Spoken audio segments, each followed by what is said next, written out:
আসসালামু আলাইকুম বন্ধুরা, কেমন আছো তোমরা সবাই? আশা করি খুব ভালো আছো। আলহামদুলিল্লাহ, আমিও খুব ভালো আছি। আজকে তোমাদের সঙ্গে শেয়ার করতে চলে এসেছি একেবারে একটা নতুন ভিডিও, একটা নতুন রেসিপি। আমি আজকে বানিয়েছি বেগুনের ঝুমকা। এই নামটা হয়তো অনেকেই প্রথমবার শুনছো। আশা করি ভিডিওটা ভালো লাগবে। চ্যানেলে যদি নতুন বন্ধু এসে থাকো, এখনই সাবস্ক্রাইব করে দাও, আর ভিডিওটাতে অবশ্যই একটা লাইক করে দেবে। এর জন্য প্রথমেই আমি খুব সুন্দর দুটো টাটকা বেগুন নিয়ে নিয়েছি। এরপরে এই বেগুনগুলোকে আমি গোল গোল সাইজ করে এইভাবে কেটে নিয়েছি। যেইভাবে বেগুনগুলোকে ভাজি করা হয় গোল করে, আমি সেই একইভাবে একটু মোটা মোটা করে বেগুনগুলোকে কেটে নিয়েছি। আমি আরও একটা বেগুন একইভাবে এখানে কেটে নিচ্ছি। আমার এখানে বেগুনগুলো সবটা কাটা হয়ে গেছে। আমি খুব ভালো করে পানি দিয়ে ধুয়ে নিয়েছি।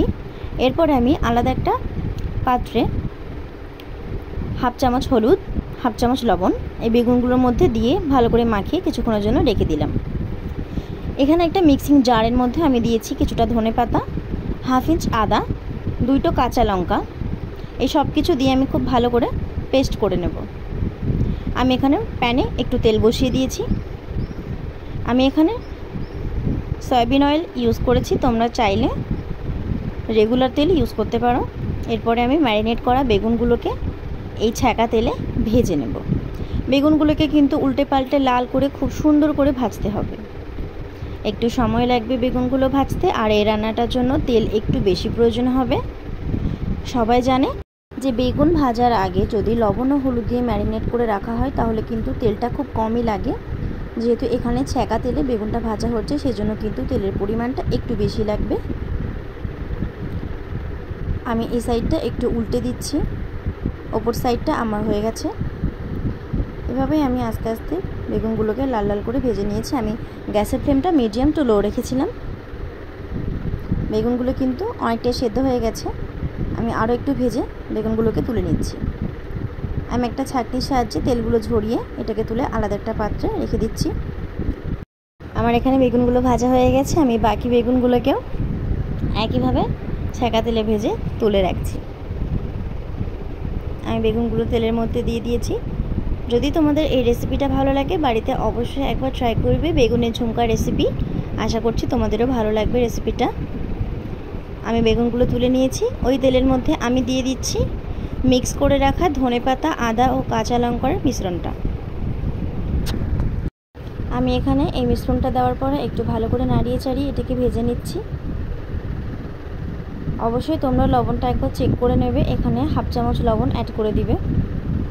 বেগুনটা ভাজার সময় যেহেতু লবণ দেওয়া হয়েছিল, সেই জন্য কিন্তু লবণটা একটু কমই লাগবে। আমি এখানে দিয়ে দিচ্ছি হাফ চামচ কাশ্মীরি লঙ্কার গুঁড়ো। এটা দিয়ে খুব ভালোভাবে নাড়াচাড়া করে আমি একটু মিশিয়ে নিচ্ছি। গ্রেভিটা যতক্ষণ না তেলটা ছাড়বে আমি সেই পর্যন্ত নাড়াচাড়া করে খুব ভালো করে এটাকে ভেজে নেব। আমি অল্প একটু পানি দিয়ে দিয়েছি। এবার এটাকে ভালো করে ফুটিয়ে নিচ্ছি। গ্রেভিটা থেকে যখন তেলটা ছাড়বে আমি এটাকে আলাদা একটা পাত্রে নামিয়ে রাখবো। ভেজে রাখা বেগুনগুলো আমি সুন্দর করে সাজিয়ে নিয়েছি। এরপরে একটা চামচের সাহায্যে আমি গ্রেভিটাকে বেগুনের উপর দিয়ে একটু একটু করে ঢেলে দিচ্ছি। এইভাবে প্রত্যেকটা বেগুনে ভালো করে যাতে গ্রেভিটা মেখে যায়, বেগুনগুলো ছাড়া ছাড়া করে সাজিয়ে আমি সবটা গ্রেভি এইভাবে বেগুনের উপরে দিয়ে দিয়েছি। আর এখানে আমি সবশেষে দিয়ে দেব হাফ চামচ জিরে গুঁড়ো, আর দিয়ে দেবো একটু কাশ্মীরি লঙ্কার গুঁড়ো। এগুলো আমি উপর থেকে ছড়িয়ে দেব প্লেটিংয়ের জন্য। আমি একটু জিরে গুঁড়ো এখানে দিয়ে দিচ্ছি। এরপরে আমি দেব হাফ চামচ কাশ্মীরি লঙ্কার গুঁড়ো। এটা শুধুমাত্র প্লেটিংয়ের জন্য ছিল, টেস্টের জন্য তোমরা দিতে পারো, তাহলেও কিন্তু কোনো অসুবিধা হবে না। লঙ্কার গুঁড়োটা আমি এখানে দিয়ে দিলাম।